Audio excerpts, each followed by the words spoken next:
Hey everyone, if you're new to using ChatGPT, then watch this video to help you get the most out of using it. I'm Lincoln. I've been using ChatGPT since it came out in late 2022, and I've realized a few things recurring over the time that I've been using it. And I wish that I had known these things earlier, they would have made my experience better.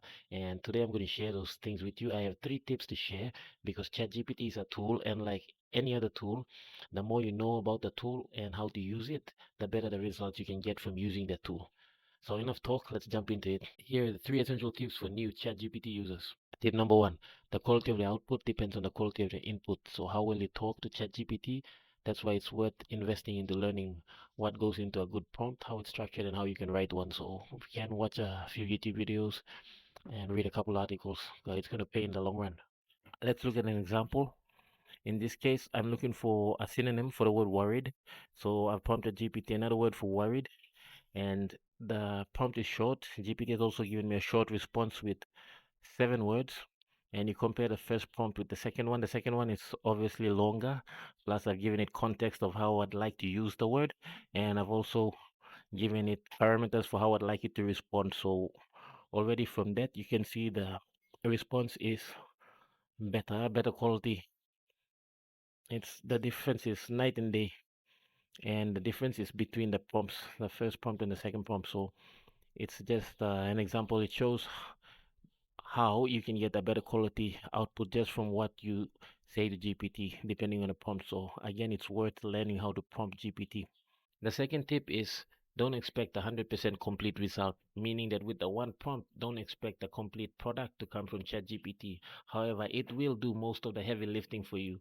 So you'll only have to tweak a few details, and then you have a complete product of what you're after. Let's look at an example. For this case, I've asked ChatGPT to write a letter to the bank manager for the purposes of opening a business bank account. So in my prompt, I've included who I'm writing to, who I'm writing as, what the letter is for. Plus, I've included details like the date of the letter, and I've asked it what I'd like the letter to sound like it's formal, and then the length of the letter. So depending on how much you put in, GPT will spit out.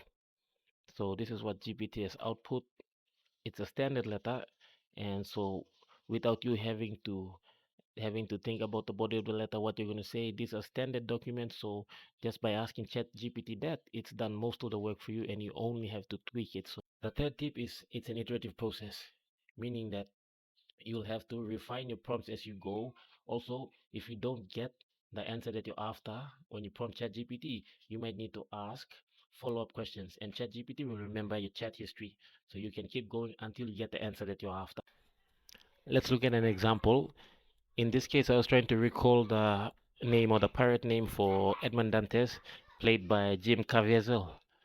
Caviezel, I think that's how you pronounce his name, in the Count of Monte Cristo, the early 2000s version. So I just put down the names there, what I could recall, and then I'm following up, asking Count of Monte and then the movie characters. So each question or each prompt, I'm zooming in until I get to the point where I just say the 2001 version with Guy Pearce.